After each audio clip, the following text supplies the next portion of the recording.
Salut. Alors, un petit tour rapide de quelques atomiseurs avec réservoir que j'ai en ma possession, et puis on en discutera après. Donc on a le Stardust. Hop, d'un peu plus près, petit réservoir. Combien ça contient de millilitres cette histoire? Ça contient pas tout à fait 2 millilitres. C'est un drip type propriétaire. Ça c'est le Stardust V2, donc le Stardust V2 il a un espèce de petit cône en métal que n'avait pas le V1 qui théoriquement renforce l'étanchéité. Euh, pour moi le défaut principal du Stardust c'est cette espèce de drip type propriétaire qui est pas mal, qui est pas mal, mais j'aime pas ne pas pouvoir mettre les miens. Et deuxième défaut par contre qui est commun au Stardust et au A580, c'est ce putain de connecteur que quand on tourne pas en Ego, parce que moi j'ai plus d'Ego depuis un moment, on est obligé de mettre un adaptateur Ego. Donc voilà.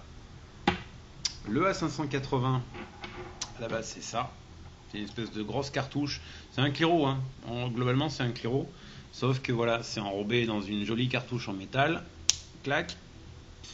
Et ouais, pareil, c'est un drip propriétaire que je n'ai plus, parce que ça fait longtemps que je l'ai liquidé. Et même souci que le Stardust, il faut un adaptateur Ego pour le mettre dessus. Mais sinon, c'est pas mal. Franchement, j'ai essayé Ego T, Ego C. Je crois que ça c'est l'Ego W, je sais plus. Ces deux systèmes sont vraiment pas mal, que ce soit sur l'Ego ou sur autre chose. J'avais une batterie Ego il n'y a pas longtemps, donc j'ai pu les essayer dessus. C'est pas mal. Si on veut faire un comparatif de taille entre une A580 et c'est un DCT mais pour Cliro en fait c'est un Ritank. Bon, le Ritank fait 5 ml, les deux autres font entre 2 et 3 ml. Ils sont d'une taille plus contenue, le rendu est sensiblement le même de toute façon. C'est un principe de Cliro dans tous. Ce qui est sympa avec le Stardust, enfin sympa, avec un peu de dextérité, on peut enlever la bague métallique du bas et on peut refaire entièrement la mèche. Et on peut le faire en mèche longue si on veut, parce qu'on peut observer qu'à la base, on a juste deux petits moignons de mèche qui dépassent. Et en fait, c'est quand on renverse pour vaper, en fait, que la petite mèche prend le liquide. Mais on peut le faire en mèche longue si on veut, pour aller chercher le liquide en bas. J'ai eu les deux, j'ai fait mèche longue, j'ai fait mèche courte, ça change rien de fondamental. Le 580, il existe en deux longueurs, 580 long, 580 court. J'enfonce des portes ouvertes, mais c'est pas grave. Donc, là, on a un 580 long, là, on a un 580 court. Pour chacun, il y a un petit étui en métal qui se glisse dessus. On peut le trouver métallique ou noir, en fonction de la Ego qu'on a. Et pareil, ce sont des drip type propriétaires. Moi personnellement je les adapte, les drips propriétaires. Je fais une bague d'adaptation en silicone pour pouvoir mettre le drip que je veux. Voilà. Sinon, le truc sympa avec un A580, c'est qu'on peut assez facilement faire un atto réparable en Genesis avec. C'est ce que j'ai fait sur le cours qui est ici. Le cours qui est ici, on va le monter. Donc, on y met clac. Et en fait, j'ai transformé le bouchon du A580 d'origine en chambre à air. Faut pas oublier de percer un petit trou pour alimenter quand même l'atomiseur. Si j'arrive à le remonter, ça pourrait être pas mal. Voilà. Ça fait un atto réparable. Ça permet en fait, le A580, ça vaut quoi? Ça vaut entre 5 et 10 euros, je sais plus exactement le prix. Ça permet de se faire un atto réparable assez facilement avec niveau visible. Et donc, on y met le petit adaptateur Ego 510. Alors je vais pas trop tirer dessus parce que le liquide qui est dedans il a un mois, il doit être passablement immonde, donc on va peut-être pas tenter le diable, mais voilà ce que ça fait. En fait le truc il est plus long que le dog. Allez, juste pour vous, une petite latte.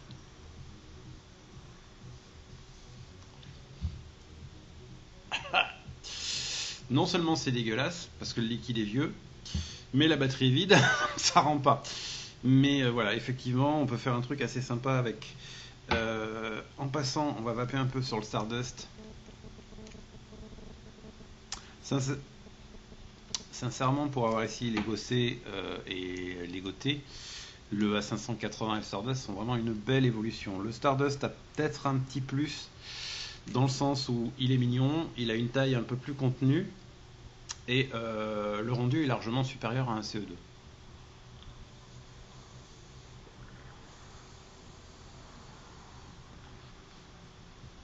Là, c'est un Stardust 2.5 sur une batterie de 3.7 assez vide. Malgré tout, ça rend pas mal.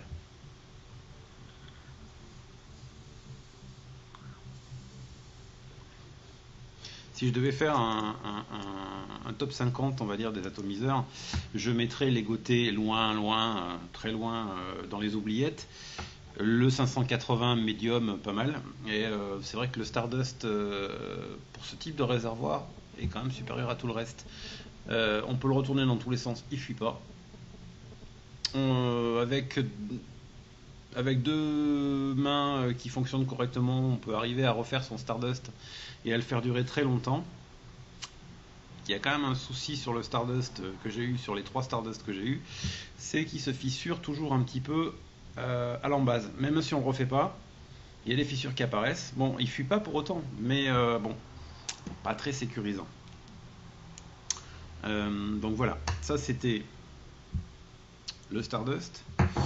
On a le A580 qu'on peut trouver aussi sous la dénomination K-Miser.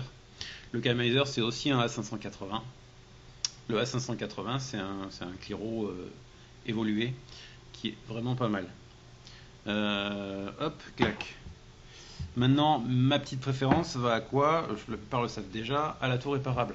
C'est clair que la tour réparable, par rapport à tous ces Cliro, Stardust et tout ce qu'on veut, c'est quand même l'argent supérieur, ne serait-ce que par le fait qu'on peut faire la résistance qu'on veut dessus. Celui-là, c'est un Resdog d'Animods avec une res à 1, une res double coil à 1, et franchement, même avec une batterie vide, ça envoie ça.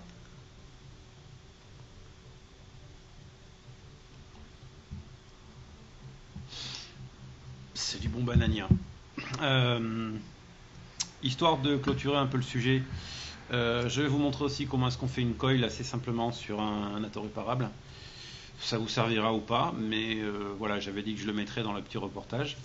Donc ce sera fait. Voilà. Et maintenant, on va en discuter en live. À bientôt. Alors, montage d'une coil pour atto réparable. Il faut quoi? Il faut de la fibre de CETA. Ça. Il faut du nichrome ou du Cantal. Ça, c'est du Cantal en 0,20. Il faut, bien sûr, un atto réparable. Allez, on y va. Allez, c'est parti. On fait une mèche pour un atto réparable. Donc déjà, hop, par rapport à la hauteur de l'atto réparable qui est là, on prend à peu près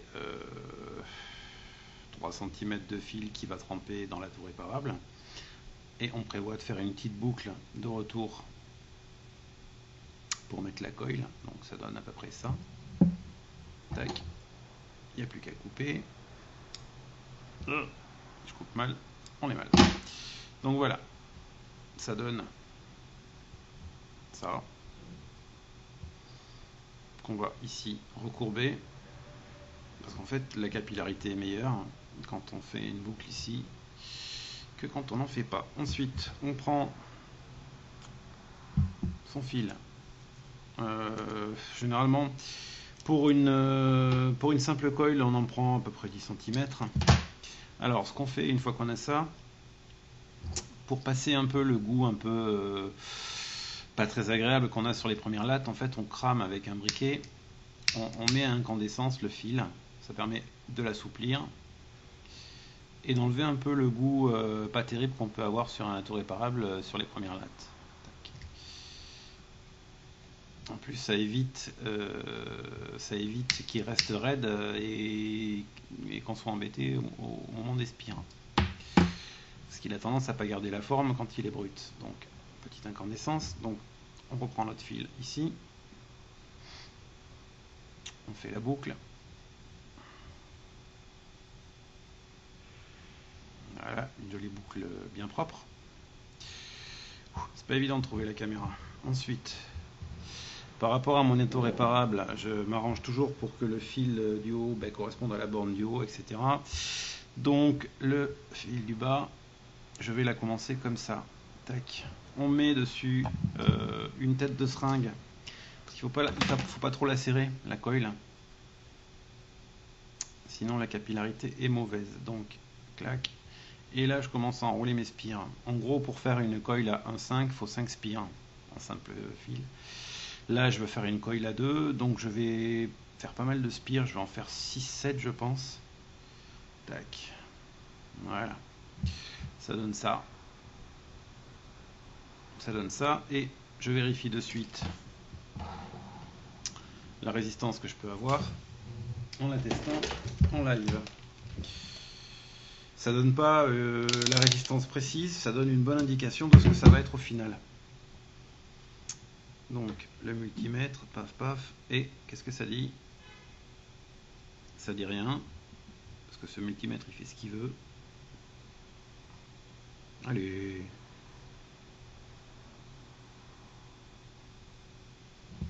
Bon, on va faire un truc qui est pas bien, parce que rajouter ses doigts dans l'équation, c'est pas forcément la bonne chose pour avoir une résistance précise, mais c'est pas grave. Tac. Alors, on a combien de résistance? On a... A priori, on aurait 2,8 de résistance. Bon, sachant que je vais être obligé de couper du fil une fois que ce sera monté. Wouh! Trop bien. Voilà. Donc, ce que je fais en premier pour éviter de m'emmerder plus tard, je rentre la fibre dans la tour réparable. J'ai de la chance, j'ai un gros trou. Je disais donc, je rentre le bignou dedans. Ici, alors on vise dans le sens des aiguilles d'une montre. Donc l'idéal quand on branche sa coil, c'est de visser, enfin c'est d'enrouler le fil dans le même sens qu'on va visser. Sinon, on va être emmerdé quand on va visser la vis. Donc là,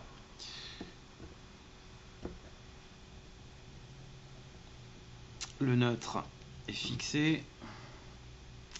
Maintenant, on va mettre la phase. Il faut éviter de, par contre, que la coil touche autre chose que les bornes, sinon on fausse sa résistance.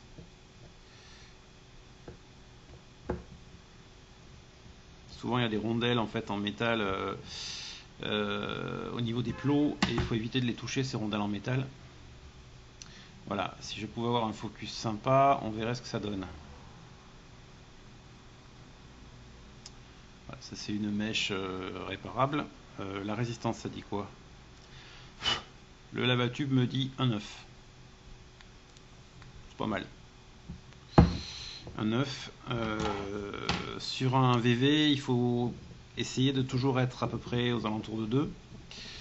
Parce que les VV n'aiment pas trop les résistances basses. Même les nouveaux avec des résistances à 3,5, des puissances à 3,5 ou à 4. Rester à 2, c'est toujours un bon calcul. Ok, c'est pas mal.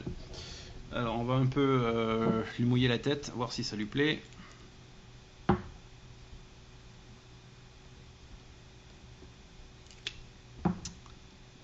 Ouais, elle est bien à 9. Alors voyons ce que ça donne.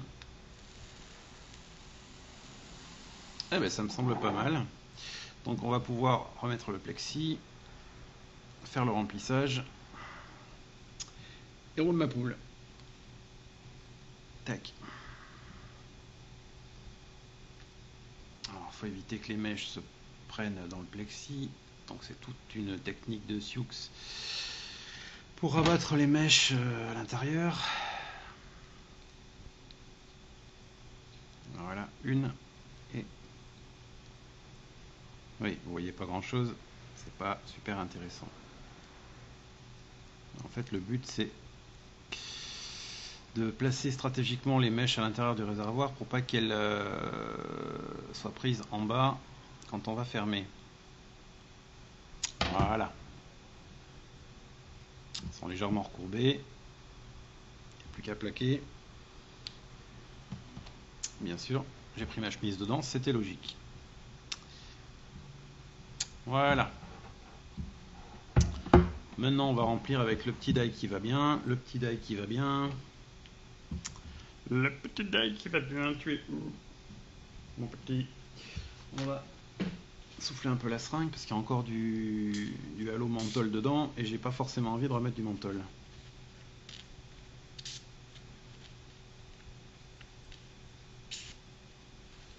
Voilà. Alors mon liquide, mon die 24 il est où? Mon die 24 il est là.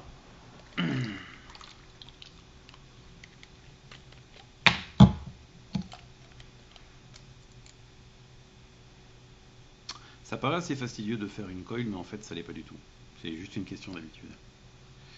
Il faut pas trop se presser, il faut y aller tranquillement et posément, et ça se fait relativement tout seul. On va y mettre quoi? On va y mettre 1,5, ça va suffire. Donc, le réservoir.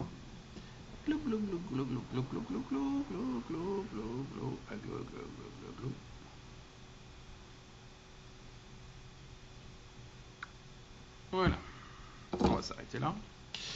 On va remettre la chambre à air, on va vérifier quand même en passant. La résistance est toujours à 9 et ça envoie du pâté.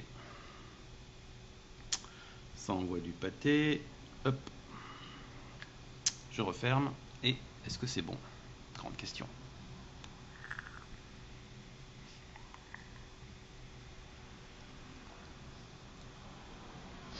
Oui, effectivement, c'est hyper bon. Donc voilà, c'est tout. Et ben, à tout de suite sur le live.